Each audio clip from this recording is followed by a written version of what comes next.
الله أكبر الله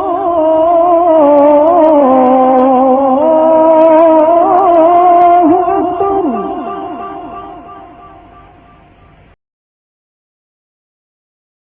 بدر کے قیدیوں میں رسول اللہ صلی اللہ علیہ وسلم کے داماد حضرت ابوالعاص بن رابع رضی اللہ عنہ بھی تھے۔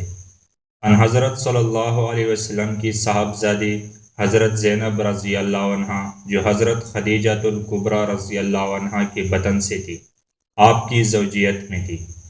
حضرت خدیجہ رضی اللہ عنہ ابوالعاص کی خالہ تھیں، ان کو بمنزلہ اولاد کی سمجھتی تھی۔ خود حضرت خدیجہ رضی اللہ عنہ نے آپ صلی اللہ علیہ وسلم سے کہا کہ بعثت سے قبل حضرت زینب رضی اللہ عنہ کا عقد ابوالعاص سے کیا تھا۔ ابوالعاص مالدار اور امانت دار اور بڑے تاجر تھے۔ بعثت کے بعد حضرت خدیجہ رضی اللہ عنہ اور آپ کی تمام صاحبزادیاں ایمان لائے، مگر ابوالعاص شرک پر قائم رہے۔ قریش نے ابوالعاص پر بہت زور دیا کہ ابولہب کے بیٹوں کی طرح تم بھی محمد صلی اللہ علیہ وسلم کی بیٹی کو طلاق دے دو، جہاں چاہو گے وہاں تمہارا نکاح کر دیں گے۔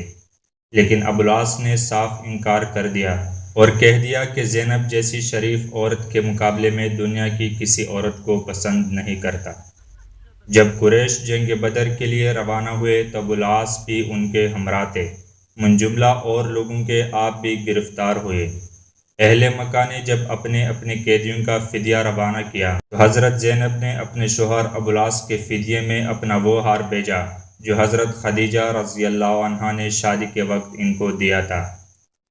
ان حضرت صلی اللہ علیہ وسلم اس ہار کو دیکھ کر آبدیدہ ہو گئے اور صحابہ سے فرمایا، اگر مناسب سمجھو تو اس ہار کو واپس کر دو اور اس قیدی کو چھوڑ دو۔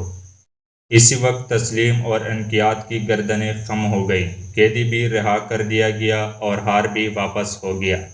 مگر رسول اللہ صلی اللہ علیہ وسلم نے ابوالعاص سے یہ وعدہ لے لیا کہ مکہ پہنچ کر زینب کو مدینہ بھیج دیں۔ ابوالعاص نے مکہ پہنچ کر زینب کو مدینہ جانے کی اجازت دے دی اور اپنے بھائی کنانہ بن رابع کے ہمراہ روانہ کیا۔ کنانہ نے عین دوپہر کے وقت حضرت زینب رضی اللہ عنہ کو اونٹ پر سوار کرایا اور ہاتھ میں تیر کمان لی اور روانہ ہوئے۔ آپ صلی اللہ علیہ وسلم کی صاحبزادی کا علی الاعلان مکہ سے روانہ ہونا قریش کو شاک معلوم ہوا۔ چنانچہ ابو سفیان وغیرہ نے ذی طویٰ میں آ کر اونٹ کو روک لیا اور یہ کہا کہ ہم کو محمد کی بیٹی کو روکنے کی ضرورت نہیں، لیکن اس طرح اعلانیہ طور پر لے جانے میں ہماری ذلت ہے۔ مناسب یہ ہے کہ اس وقت تو مکہ واپس چلو اور رات کے وقت لے کر روانہ ہو جاؤ۔ کنانہ نے اس کو منظور کیا۔ ابو سفیان سے پہلے حبار بن اسود نے، جو بعد میں چل کر مسلمان ہوئے، جا کر اونٹ روکا اور حضرت زینب رضی اللہ عنہ کو ڈرایا۔ خوف سے حمل ساقط ہو گیا۔ اس وقت کنانہ نے تیر کمان سنبھالی اور یہ کہا کہ جو شخص اونٹ کے قریب بھی آئے گا تیروں سے اس کے جسم کو چھلنی کر دوں گا۔ العرض کنانہ مکہ واپس آ گئے اور 2-3 راتیں گزارنے پر شب کو روانہ ہوئے۔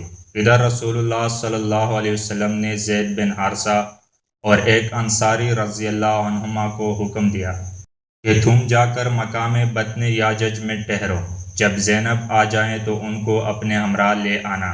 یہ لوگ بطن یاجج پہنچے اور ادھر سے کنانہ بن رابع آتے ہوئے ملے۔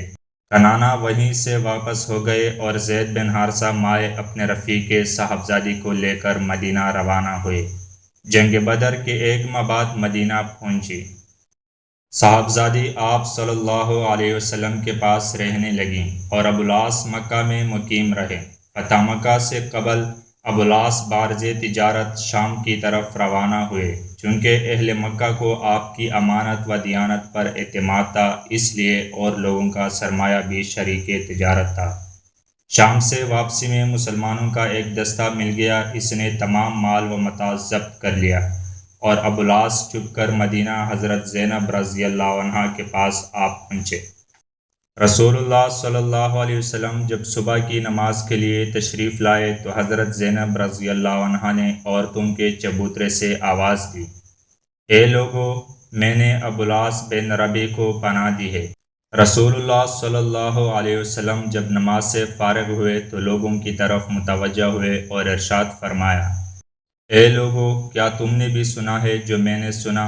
لوگوں نے کہا ہاں۔ آپ صلی اللہ علیہ وسلم نے فرمایا، قسم ہے اس ذات پاکی کہ محمد کی جان اس کے ہاتھ میں ہے، مجھ کو ان کا مطلب علم نہیں۔ جو اور جس وقت تم نے سنا وہی میں نے سنا۔ تحقیق خوب سمجھ لو کہ مسلمانوں میں ادنا سے ادنا اور کمتر سے کمتر بھی پناہ دے سکتا ہے۔ اور یہ فرما کر صاحبزادی کے پاس تشریف لے گئے اور یہ فرمایا، اے بیٹی، اس کا اکرام کرنا مگر خلوت نہ کرنے پائے، کیونکہ تو اس کے لیے حلال نہیں، یعنی تو مسلمان ہے اور وہ مشرک و کافر۔ اور اہل سریہ سے ارشاد فرمایا کہ تم کو اس شخص یعنی ابوالعاص کا تعلق ہم سے معلوم ہے، اگر مناسب سمجھو تو ان کا مال واپس کر دو، ورنہ وہ اللہ تعالیٰ کا عطیہ ہے جو اللہ تعالیٰ نے تم کو عطا فرمایا ہے اور تم ہی اس کے مستحق ہو۔ یہ سنتے ہی صحابہ کرام رضوان اللہ اجمعین نے کل مال واپس کر دیا۔